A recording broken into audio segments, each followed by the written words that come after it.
Good morning, everyone. Welcome back. After a long time, we are having a face-to-face lecture, face-to-face video recording. So I'm planning to give you the next few lectures in the same format, right? Lectures for evolution, lectures for human reproduction will be done in the face-to-face format only. If I have to do it with the help of the screen presentation, so we will decide on what topics to be done. All right. So in the last class, we stopped at a topic called as vectors. We introduced the concept of vector. हमने बात किया था कि क्या है एक vector. Vector is the technical terminology which is given for a passenger DNA. एक piece of DNA है, वो DNA एक प्लाज्मिड हो या एक फाज का DNA हो, तो एक piece of DNA जो हमारा जीन ऑफ इंटरेस्ट को कैरी करेगा, that piece of DNA is called as my vector, right? And in the last class we also spoke about the characteristics of vector, right? Characteristics of vector क्या क्या है बेटा? पहला important characteristic that it should be small size or low molecular weight. It should have origin of replication. It should have ROP sequence, that is replication of plasmid copy number. Apart from that, very importantly, it should have selectable markers, right? So in this session we will be doing a topic called as types of vector. अब types of vector में भी हमने last class में कुछ topic बात किए थे. The types of vector में दी फर्स्ट टाइप जो हम बात करेंगे that is cloning vector. Cloning vector. Now this cloning vector is associated to obtain clones or copies of gene of interest. ठीक है. एक्सप्रेशन वेक्टर अलग है जो एक दूसरे ऑर्गेनिज्म में जाकर, एक होस्ट ऑर्गेनिज्म में जाकर खुद को एक्सप्रेस करेगा. यहाँ पे it is associated to make multiple copies in the host DNA. Is that very clear? Under cloning vector we have the first category, that is natural cloning vector.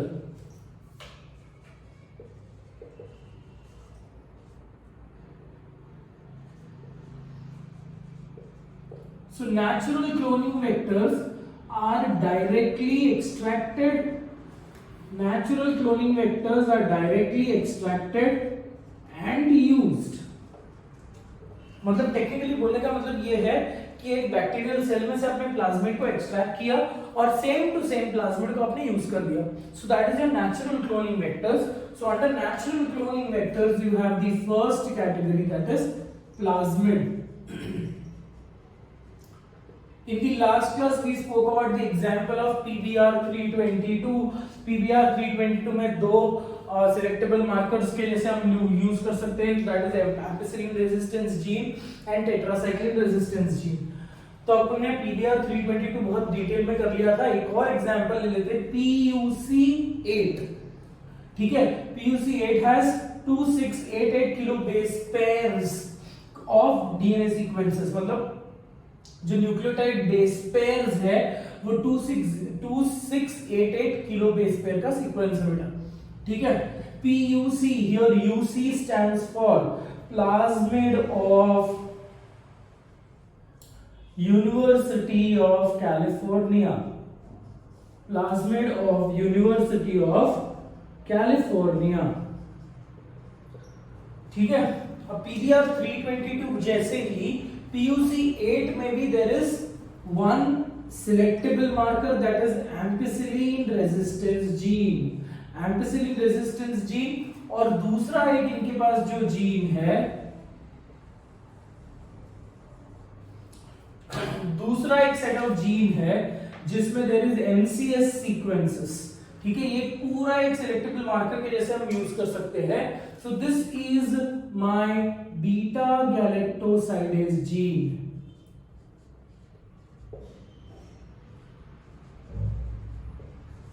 Beta galactosidase gene. ठीक है. Now here we will come back to this particular PUC8 after when we do blue white screening here. So beta galactosidase को मैं इंसर्शनली inactivate कर सकता हूं या फिर मैं एम्पिसिलिन रेजिस्टेंस जीन को इंसर्शनली इनएक्टिवेट कर सकता हूं.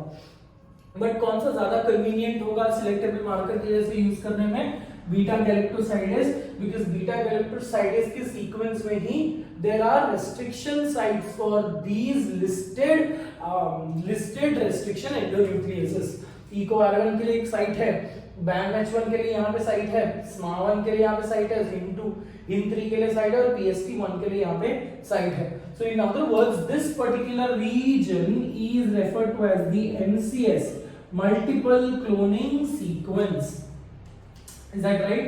So those are the salient features of PUC8. You don't have to remember the sequence of PUC8, but then it is an extra information which we need to help out. ठीक है. So plasmid of university of California, plasmid का एक disadvantage ये है बेटा कि वो छोटा ही जीन ऑफ इंटरेस्ट, मतलब अगर मैं कट करूं और मेरा जीन ऑफ इंटरेस्ट सिर्फ 10 किलो बेस पेयर का होना चाहिए, 10 से अगर ज्यादा गया तो प्लाज्मिड एक्सेप्ट नहीं कर पाएगा. It is just like a room. ठीक है. एक जार है, उस जार का ब्रिम भरने तक आप उसपे सॉल्ट भर सकते हो, उस ओवरफ्लो करके नहीं भर सकते हो. राइट. या फिर अपने पास ऐसा पुश जार है. पुश जार में टेक्निकली व्हाट हैपेंस, अगर यहां तक भर दिया है, ठीक है, और उसका जो कैप है वो पुश करने लायक है, तो एक्स्ट्रा अमाउंट ऑफ वाटर जो बाहर निकलेगा that is any which way a waste. Similarly यहां पे भी a plasmid has its own disadvantage. वो डिसएडवांटेज क्या है? अगर आपका जीन ऑफ इंटरेस्ट थोड़ा सा भी साइज में बड़ा हो गया तो पूरा का पूरा प्लाज्मिड का साइज डिस्टॉर्ट हो जाएगा and the plasmid will become unstable and the entire plasmid will break into pieces. Is that very clear? So it's highly delicate to particularly use plasmid because of its instability with respect to acceptance of the gene of interest. The size of the gene of interest should be pretty smaller. Is that very clear? ठीक है. तो यहाँ पे advantage लिख लेंगे हम बेटा.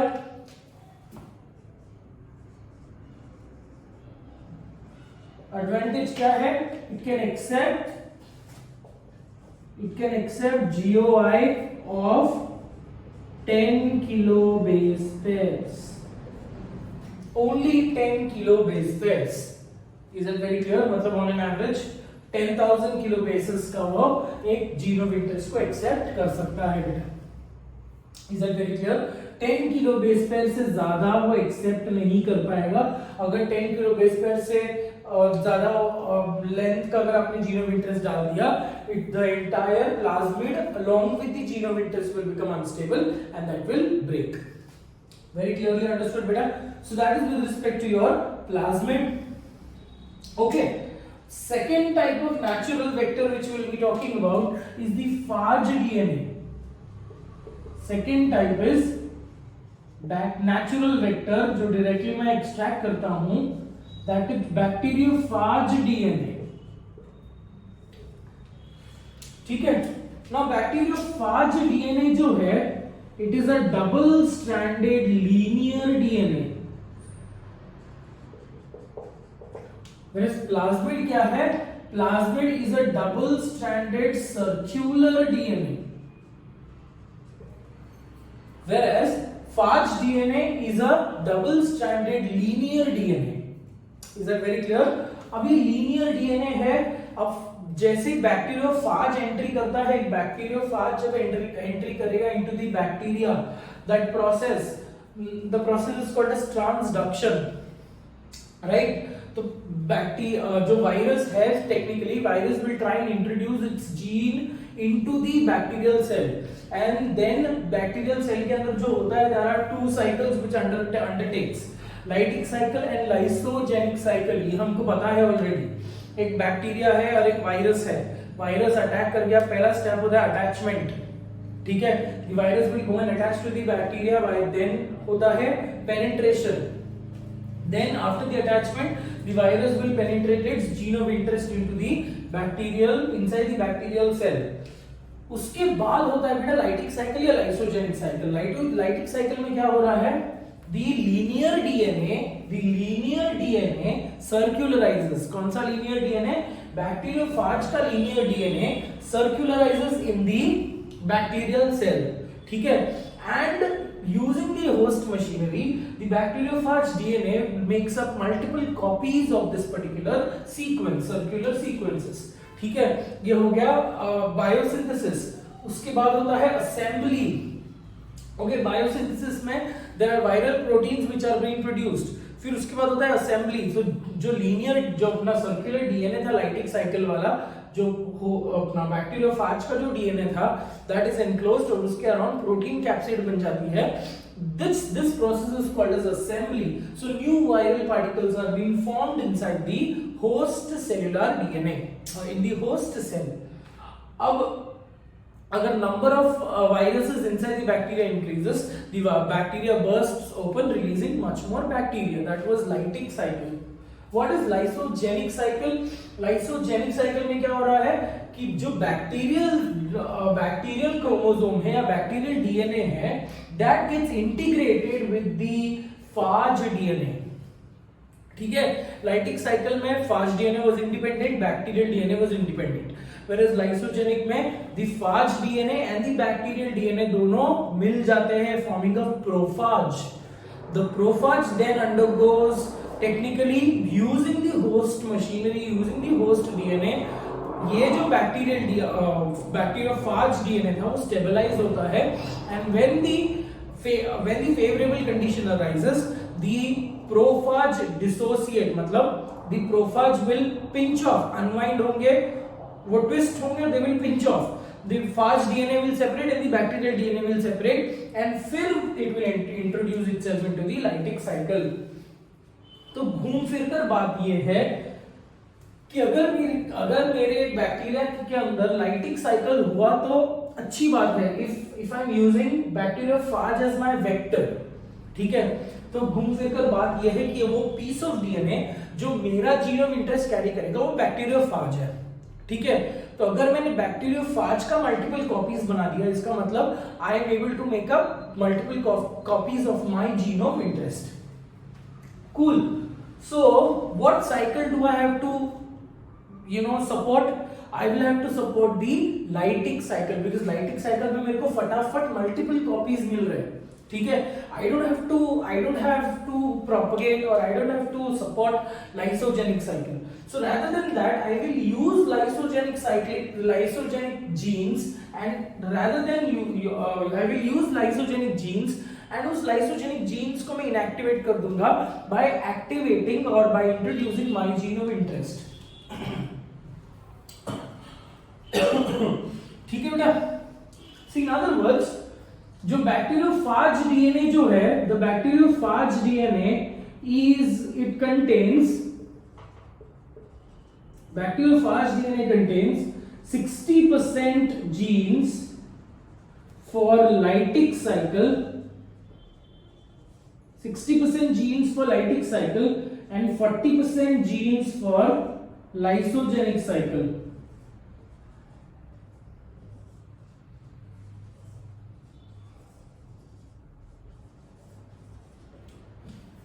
Okay, अब मेरे को क्या करवाना है? बैक्टीरिया के अंदर मेरे को multiple copies of host DNA introduce करवाना है, मल्टीपल कॉपीज ऑफ अपना वेक्टर बनाना है. ठीक है, तो I want lytic cycle to undertake. So I will not fiddle around with these lytic cyclic genes. I will fiddle around or I will try to manipulate those genes which are present for lysogenic cycle. ठीक है, तो मेरे पास scope क्या है कि ये 40% jeans में मैं थोड़ा सा छेड़छाड़ कर सकता हूं. So what will I do is I will insertionally inactivate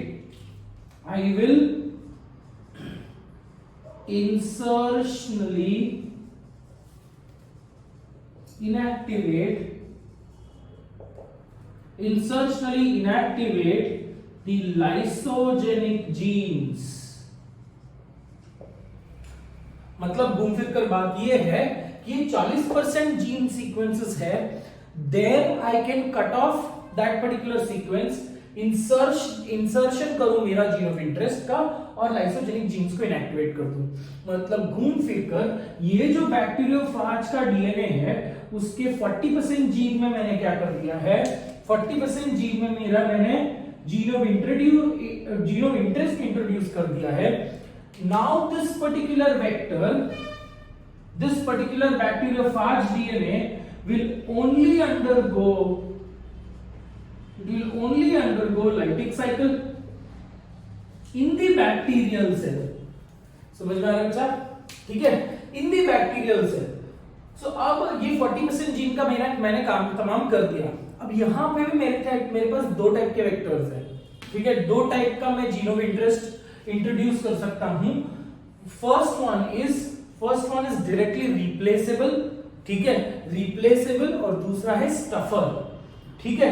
so in other words insertion and stuffer, insertion या फिर replaceable on that particular point. Let's come back to that also. Replaceable का मतलब क्या है, ये 40% जीन्स जो है, not very important, ये 40% जीन्स है बेटा, ये 40% जीन किसके है, लाइसोजेन के है। ओके, अभी कुछ डीएनए सीक्वेंस क्या करेंगे, मैं सिर्फ कट करूंगा and I will introduce another DNA sequence here. So this is again a double stranded DNA which I have introduced. So that is insertion. Okay, insertional bacteriophage DNA, insertional bacteriophage DNA. दूसरा है replaceable bacteriophage DNA. अब replaceable bacteriophage DNA में क्या हो रहा है, this lysogenic gene अखंड है, ऐसा पूरा का पूरा अखंड है, ठीक है। अब मेरे को क्या करना है, कुछ जीन को मैं स्टफर जीन बोलूंगा। स्टफर जीन मतलब वो खाली फुकड़ वैसे प्रेजेंट है, ठीक है। सो अगर मेरा let's say for example my gene of interest इतना लंबा है, ओके, तो मैं इतना जो जीन है ये पूरा का पूरा रिप्लेस कर दूंगा, पूरा का पूरा ये सीक्वेंस में से निकाल दूंगा, and then I will introduce my gene of interest. So what did I do? I replaced a few nucleotides. In the first case, I introduced a few nucleotides, and in the second case, I replaced a few nucleotides. ठीक है, तो उसके हिसाब से नाम है insertional bacteriophage vector and replaceable bacteriophage vector. If I only insert the gene of interest without replacing the nucleotide, it is called as insertional bacteriophage DNA or vector. If I replace a few nucleotides with my gene of interest, that is called as replaceable bacteriophage DNA। इतना समझा है बेटा? ठीक है। अब bacteriophage DNA में भी on that particular point, bacteriophage DNA में you have one particular advantage, और वो advantage क्या है? The advantage is it can accept gene of interest, it can accept the insert gene of interest का जो insert है about 20 to 25 kilobase per units। okay, so 20 to 25 kilobase per unit का kilobase per size का gene of interest वो accept कर सकता है, not more than 25 kilobase pairs। ठीक है। बैक्टीरियोफाज का जो एग्जाम्पल है यहां पे लिख रहा हूं बेटा मैं, एग्जाम्पल जो है that is lambda phage, M13 phage, F1 phage et cetera, EMBL ये सब भी है। EMBL is European molecular biology lab. ठीक है, so these two are my natural cloning vectors। Now quickly we will go to, अब natural cloning vectors में ये disadvantage थी बेटा कि एक पर्टिकुलर वेक्टर में आप 10 किलो बेस पेयर का डीएनए इंट्रोड्यूस कर रहे हो और दूसरे में 20 to 25 किलो बेस पेयर का डीएनए इंट्रोड्यूस कर रहे हो। What if my DNA sequence can be more than that? Okay, मेरा जीन ऑफ इंटरेस्ट उससे भी बड़ा है तो मैं ये दो वेक्टर से काम नहीं चला सकता। सो मैं क्या करता हूँ, I try to I try to do a lot of research, I try to engineer, मेरे को ऑलरेडी जेनेटिक इंजीनियरिंग आती है, तो मैं कुछ इसकी प्रॉपर्टी कुछ उसकी प्रॉपर्टी दोनों को मिक्स करके एक नया वेक्टर को इंजीनियर करके बनाऊंगा, and those vectors are my engineered vectors.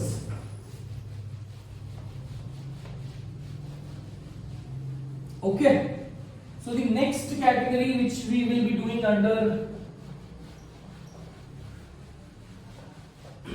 vectors, that is engineered vectors.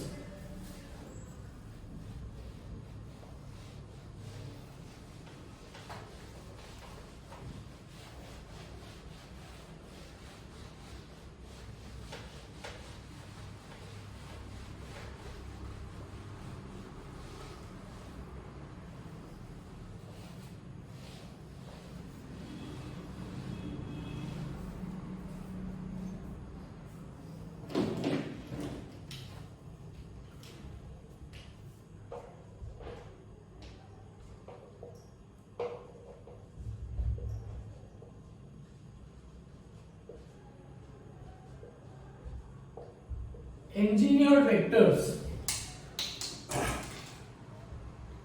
So these are already manipulated vectors. जो ऑलरेडी प्रेजेंट वेक्टर्स है उनको ही थोड़ी सी इसकी प्रॉपर्टी थोड़ी सी इसकी प्रॉपर्टी दोनों को जोड़ मिलाकर ये वेक्टर हमने बनाया है, ठीक है। So under engineered vector you have the first category that is cosmid,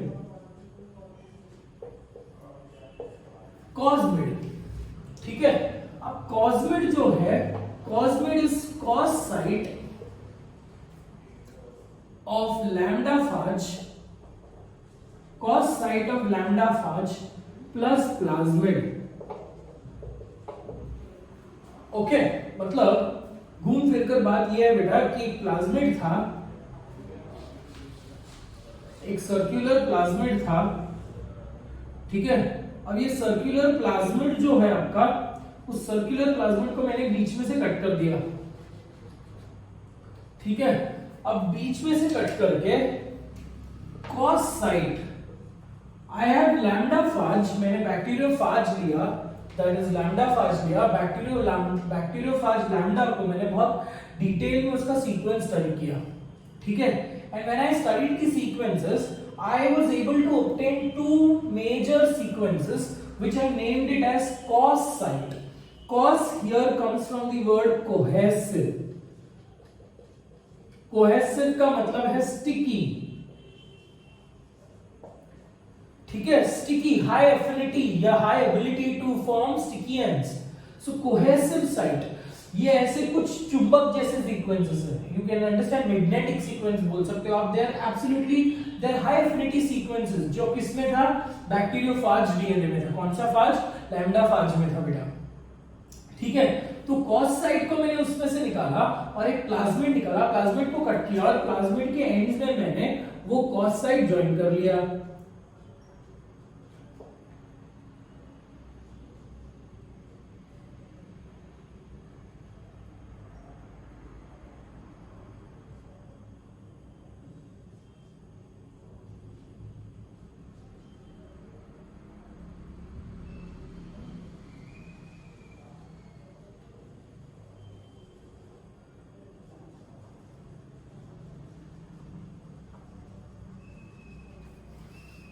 Okay, so now what are these? Basically these are the cos side, और ये कहां से ऑब्टेन किया था, ये रेड कलर का सीक्वेंस मैंने ऑब्टेन किया है फ्रॉम दी लैम्डा फज, ठीक है।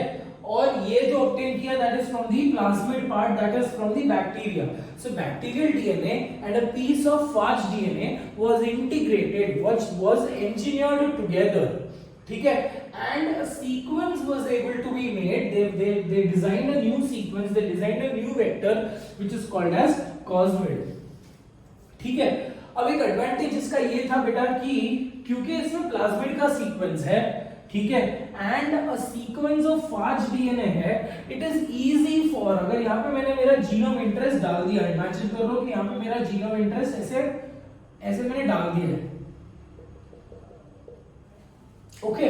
Now this particular recombinant DNA is able to be packed inside a phage also and also inside a bacteria, क्योंकि इसके पास बैक्टीरिया का प्लाज्मिड भी है और फाज डीएनए का कुछ सीक्वेंस भी है, तो फाज डीएनए के अंदर भी ये पैकेज हो सकता है और उसके बाद वी कैन डू ट्रांसडक्शन और we can pack it itself into the bacterial cell DNA. ठीक है, so it has an extra advantage over using your normal plasmid. Very clearly understood बेटा? ठीक है, सो यहाँ पे एक एक्स्ट्रा स्टेबिलिटी मिल रही है विद रिस्पेक्ट टू, ये भी लिख लेते हैं हम लोग यहाँ पे, add on extra stability,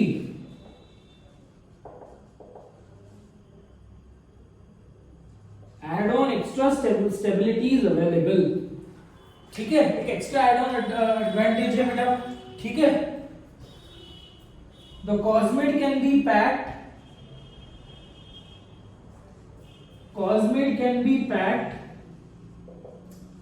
into bacteriophage, plasmid can be packed into bacteriophage also।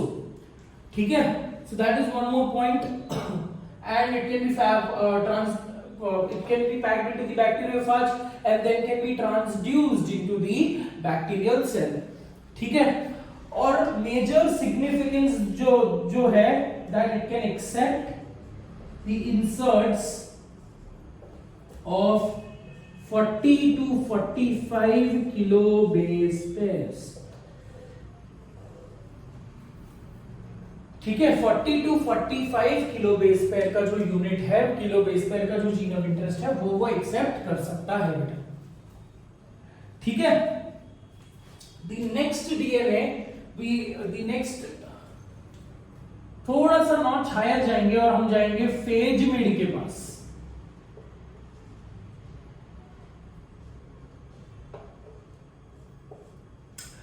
तो कॉस्मिड में what did we use? Cosmid में we use the part of the phage DNA, इसलिए हमने सिर्फ जो यूज किया उसके हिसाब से नाम बनाया।